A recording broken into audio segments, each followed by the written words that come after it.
It's probably the therapist in me who wonders if this minivan might have trauma.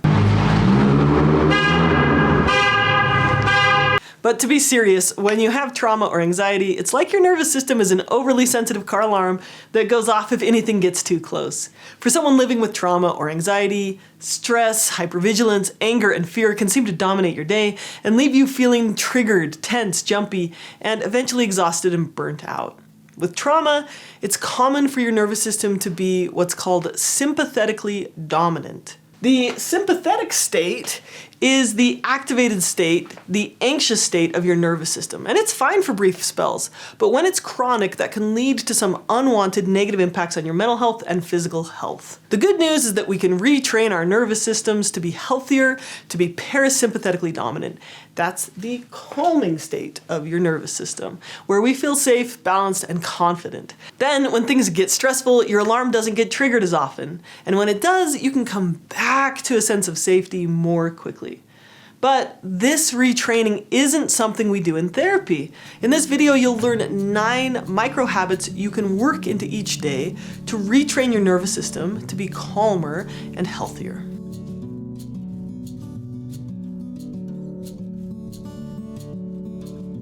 Number 1. Usually when people say they want to manage their stress or their chronic hypervigilance, what they're thinking is, I don't want to feel stressed. I don't want to get triggered. I want these feelings to go away. I don't want to be so reactive. And we can get there, but the way we get there is somewhat counterintuitive.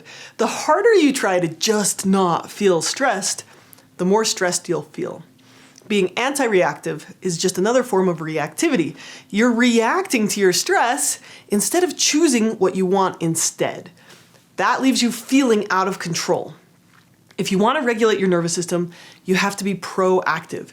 You need to take a moment to choose what you do want your day to look like.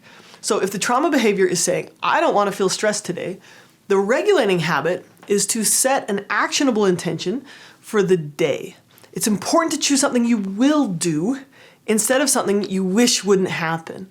So when we set goals around less of something, or something we want to have go away, it doesn't give us very much power to act. So instead, choose forward momentum, something active that you can choose. So you choose something simple and empowering like, I will be kind to myself today, or I will notice when I feel overwhelmed, and then I'll pause. And you write this down, or you spend 1 minute visualizing this at the beginning of each day. It's better to take a moment and get a clear vision of what you want your life to be about instead of running around wondering why you feel out of control.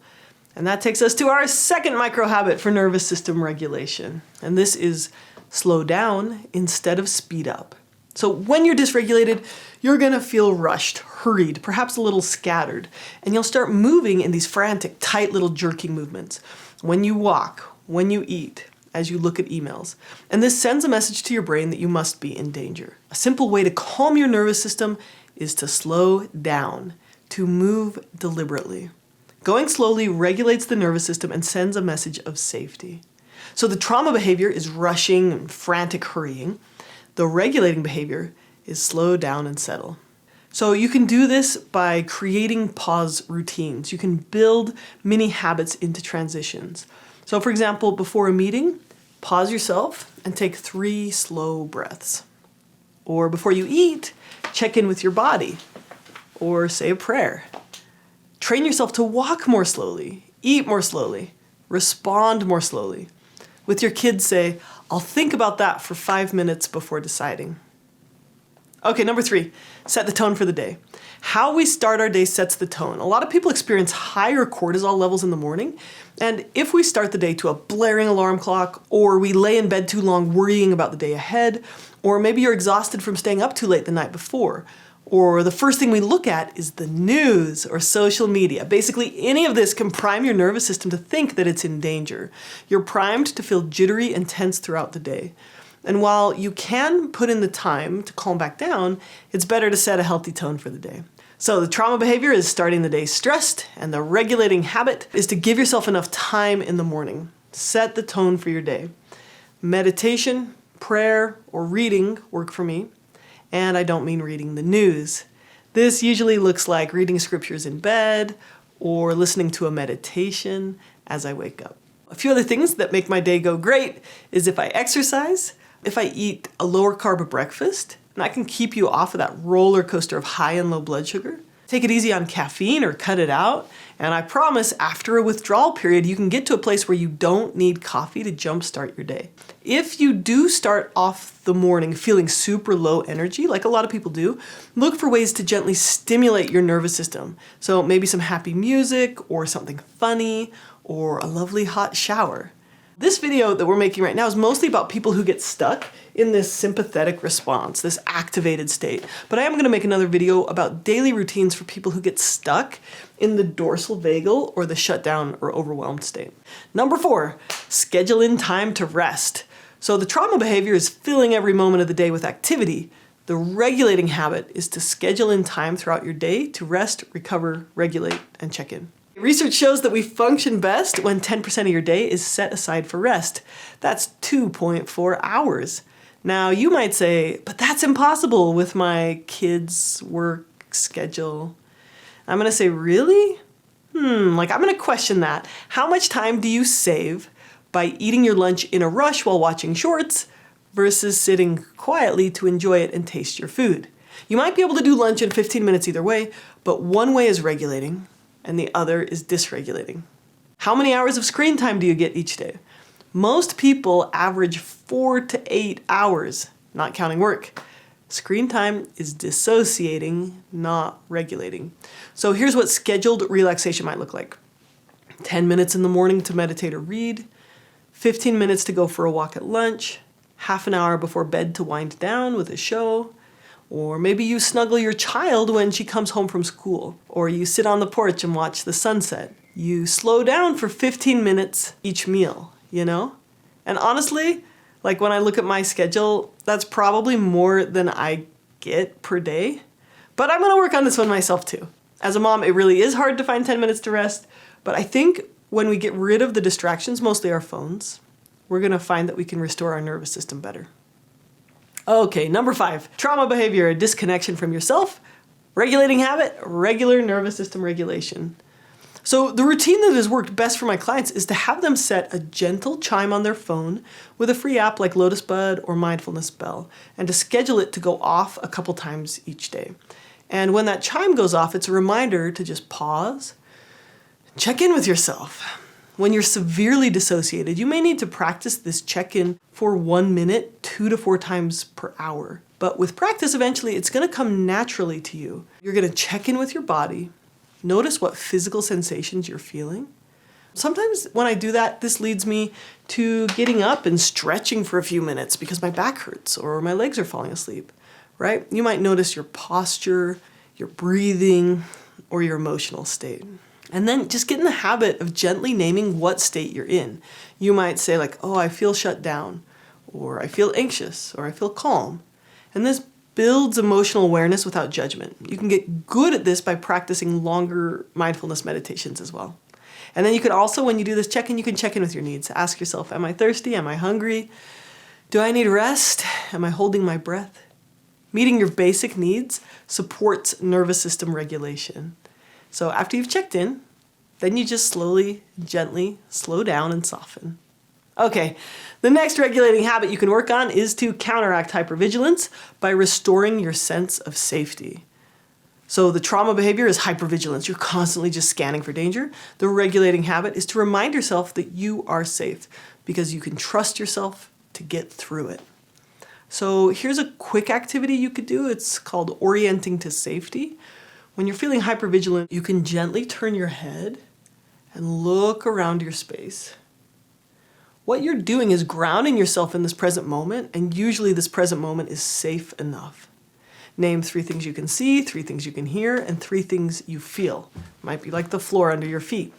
And this helps anchor your nervous system in the present moment, which again is safe enough. Okay? Another way you can do this is you can carry an anchor object or a mantra. So you could carry like a small object that reminds you of safety, or you could also use like a healing affirmation like, I am safe enough right now. So these acts can condition our nervous system to remember that we are safe right now, right here. Okay, number 7, build skills to bounce back from triggers. So speaking of moments of stress, let's admit that sometimes something is going to trigger our alarm. It's not that healthy people don't get dysregulated, upset, or overwhelmed. It's that they've built skills to come back to a sense of safety quickly. With a healthy nervous system, an upsetting event or a scary situation might make a person feel upset for a few minutes. But with an unregulated nervous system, that same event might leave them upset for days. They might rage with anger, exacerbate the problem by fighting, they might numb out with alcohol, or they don't sleep well, and then they just continue to feel on edge, and it just continues and continues.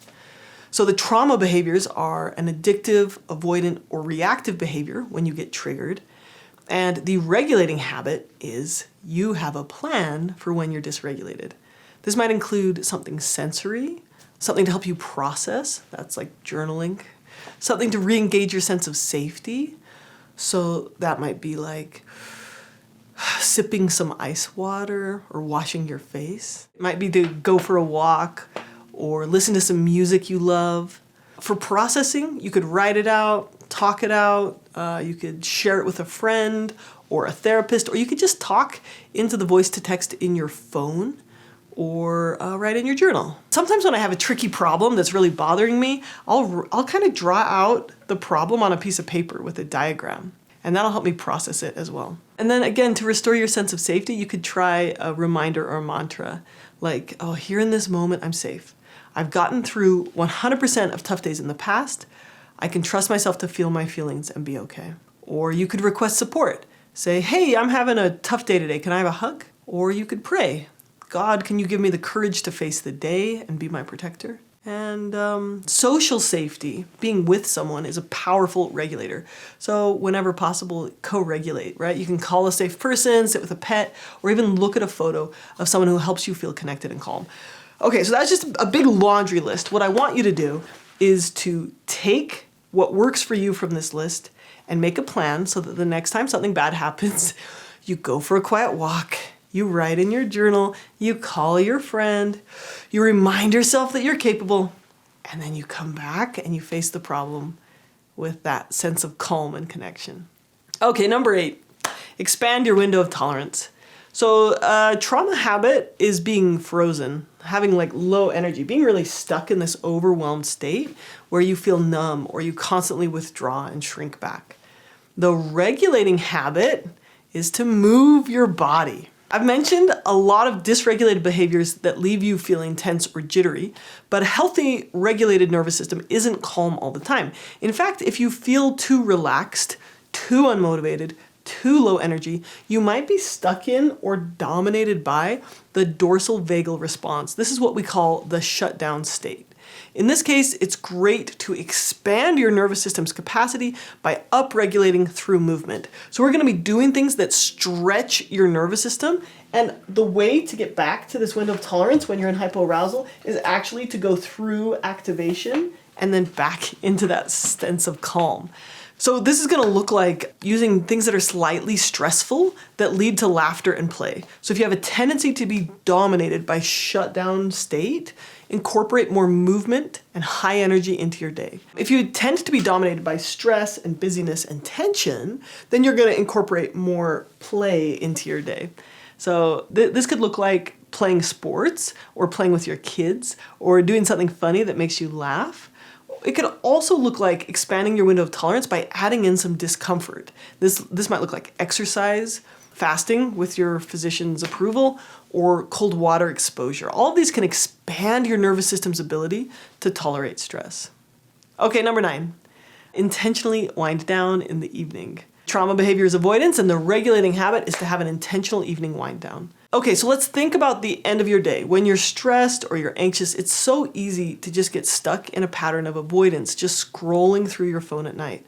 You can give yourself a little time early in the evening to do this, but you'll also want to create some soothing, intentional practices towards night to help you calm down and end your day on a positive note. Here's a couple of ideas. Journaling or voice notes, reflecting on your day. What felt good? What was hard? What helped you cope? And by writing about this can help you build self-compassion and emotional processing skills. There's another one you can do, which is a somatic release ritual.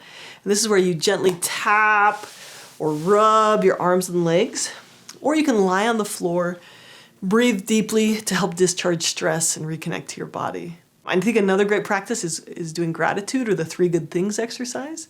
So you could just name 3 small things that brought comfort or peace today. Looking for good in the world and in yourself helps retrain your brain to notice safety and goodness.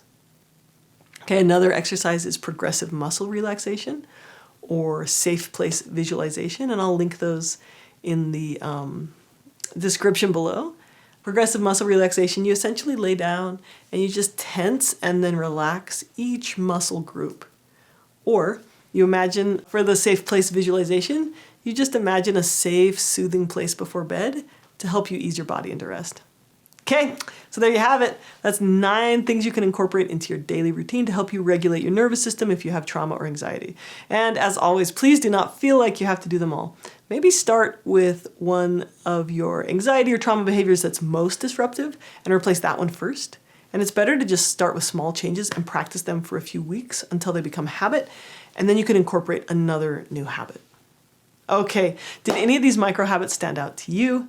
What are you going to add to or take out of your routine? Go ahead and comment below. I'd love to hear about it. And also, if you'd like to learn more skills to regulate your nervous system, check out my free course, Grounding Skills for Stress, Anxiety, and PTSD. In that course, I teach you how to identify the various states of your nervous system and find out what you need to help you return to a state of centeredness and calm. You can find it for free on my website, therapyinanutshell.com. And of course, the link is in the description. Okay, thank you for being here. Take care. Hi there. If you found anything in this video helpful, I would really appreciate it if you could give it a thumbs up or share it with someone who could benefit from it today.